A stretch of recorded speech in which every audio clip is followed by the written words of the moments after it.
In the quiet hills overlooking the gentle coastline of Inverness, there stood a modest house built of old stones, cloaked in ivy and crowned by a slate roof that shimmered gently under the pale Scottish sun.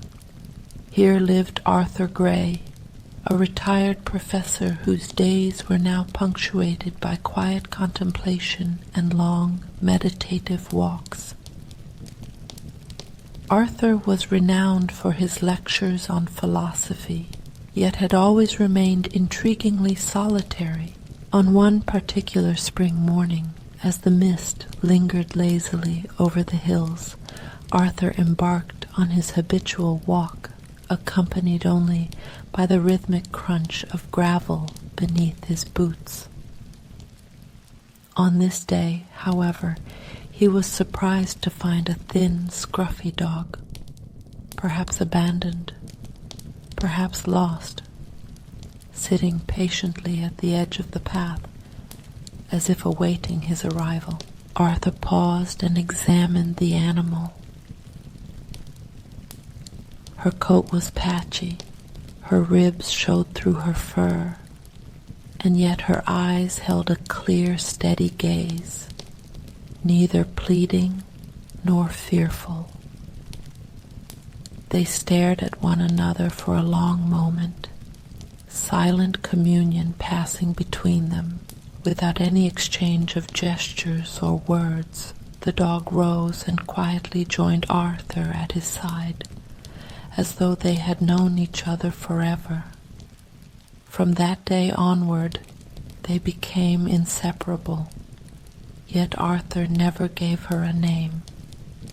To name her would have been, in his view, a claim of ownership, an attachment that distorted the very purity of their unspoken bond. Weeks became months, and the dog flourished in Arthur's care, becoming strong, healthy, and fiercely loyal, never straying far from him during their daily walks. The townspeople noticed this companionship and marveled at the apparent devotion between the solitary philosopher and his newfound friend. But Arthur, despite his apparent fondness, never spoke of love or attachment. One autumn afternoon, as golden leaves drifted silently down to rest upon the damp earth, a young woman named Eleanor approached Arthur in his garden. She was curious, intelligent, and possessed an inherent melancholy that resonated deeply with Arthur's reflective nature. They quickly developed a rich dialogue, exchanging ideas about love, attachment, and the nature of human relationships.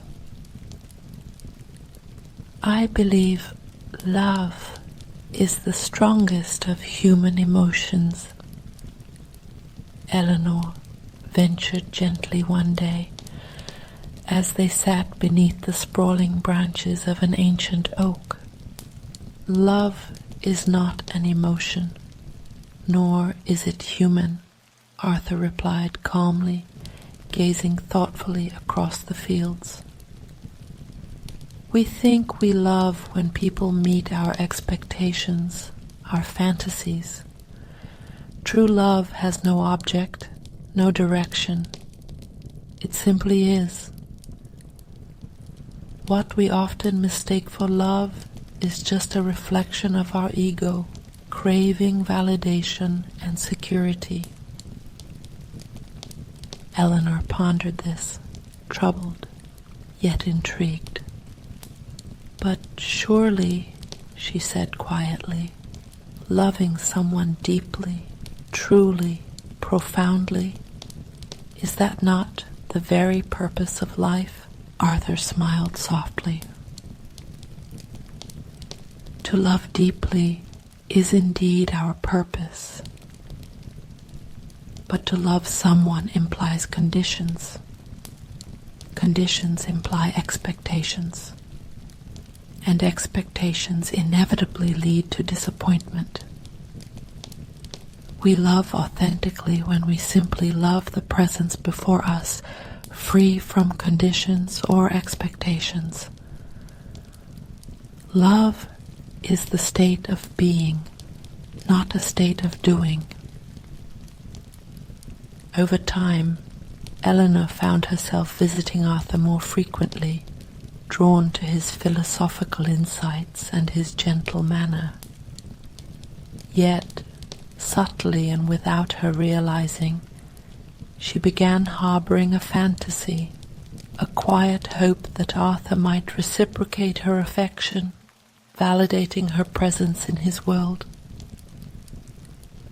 The months stretched into a year, and Eleanor's affection grew increasingly burdensome, weighed down by silent desires and unmet expectations. Eventually, she expressed her frustration with Arthur's serene detachment. "Do you not feel anything?" she asked one evening, eyes glistening with quiet desperation. "Have you no love for me at all?" Arthur regarded her kindly, seeing clearly the pain born of fantasy. "It is not that I do not love you. It is simply that love does not work that way. You have a concept of love in your mind, Eleanor. You believe love must manifest in certain ways to be valid. But the very act of needing to be loved indicates an absence of love within yourself." Eleanor paused, thoughtful rather than hurt. She slowly began to understand Arthur's words, recognizing that her own feelings of disappointment arose from expectations rather than from love itself.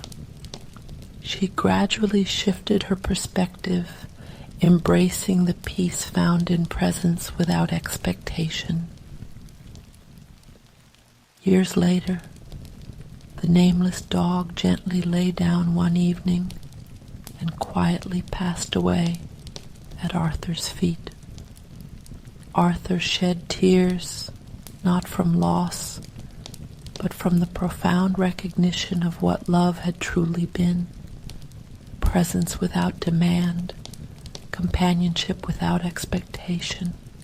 In his final years, Arthur lived simply, offering wisdom to those who sought it. To each he explained softly, "Love is not something you can do or not do. Love simply is. It arises naturally when you cease pretending that it belongs to someone. Love without conditions, expectations, or fantasies, that alone endures." And the moral of this story is, true love transcends fantasy and conditions. Love is not about attachment, expectations, or fulfilling one's ego. It is the simple, profound act of presence and acceptance, timelessly embracing what is.